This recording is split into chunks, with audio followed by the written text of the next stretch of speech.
चैत महीना पुरुआ बेअरिया में भंगिया घोराइल, पुरुआ बेअरिया में भंगिया घोराइल।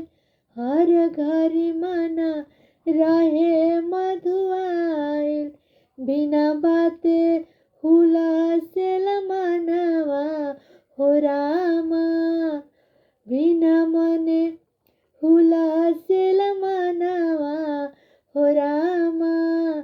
पिया धुन बाजे ला कंगनवा हो रामा, चैत महीना पिया